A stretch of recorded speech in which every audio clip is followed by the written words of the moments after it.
going to share something that I wrote called the value system. So here it is. Your peace of mind depends on the means of attaining it. If you deny compassion and forgiveness, then you deny peace and thus love. Your total peace depends on one thing that may seem like two, but are really one and work hand in hand. Your total peace depends on healing, to put it simply. It depends on your total willingness to heal your perception through the practice of forgiveness, as well as applying your compassionate presence, which may or may not include action. Your total peace depends on you and who you choose as your guide and teacher, love or fear. Love has no opposite because it cannot be denied completely.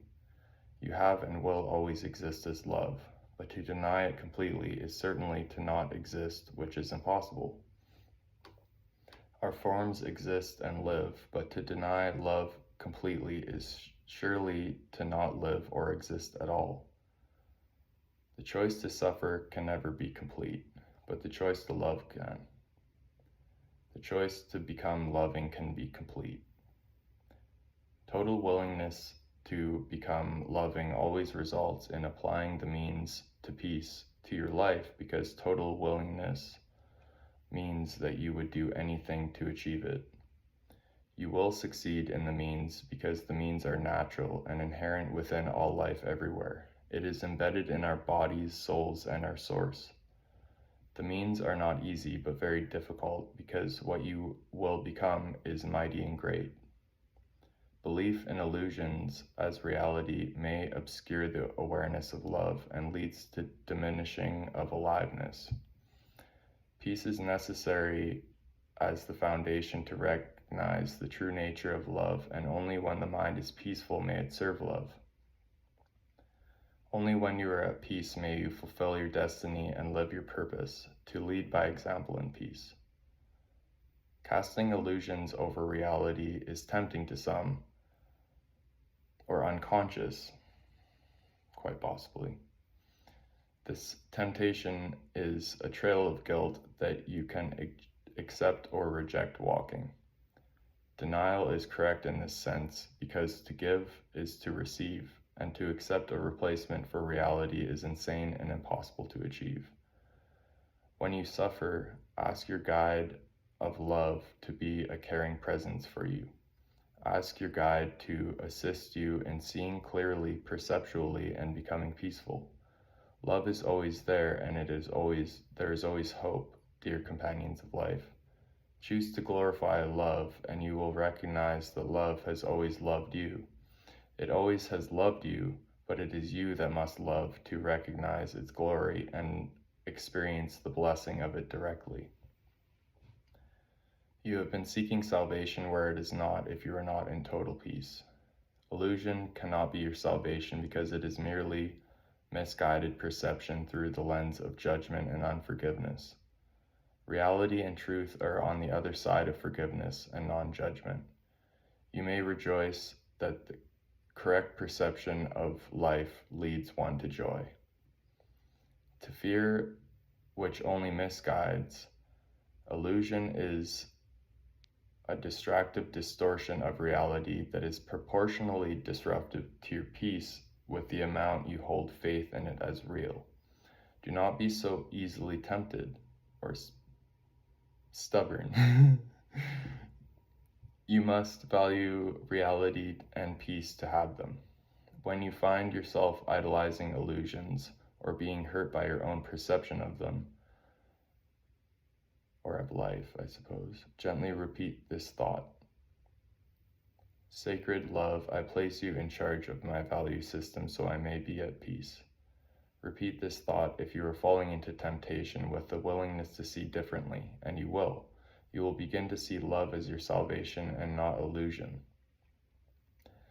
Both suffering that is not self-inflicted and suffering that is self-inflicted exist, but both can be healed by what you choose to do about it. You have not been instructed on how to kindle your fire, child of light.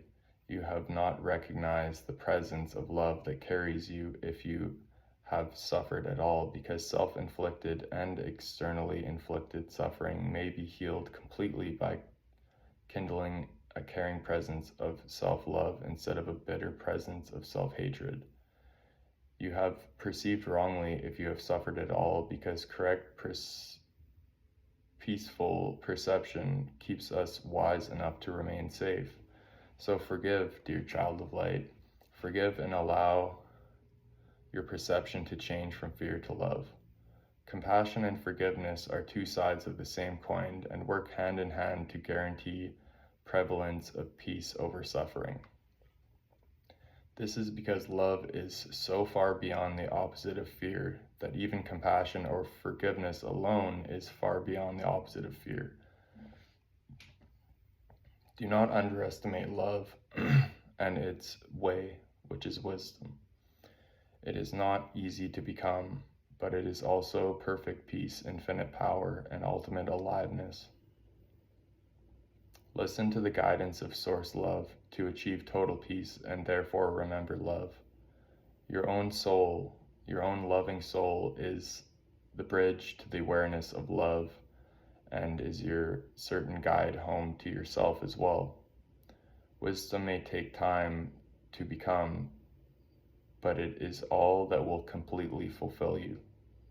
Remembering is not a matter of time necessarily, but rather a matter of complete forgiveness and compassion, which may take time.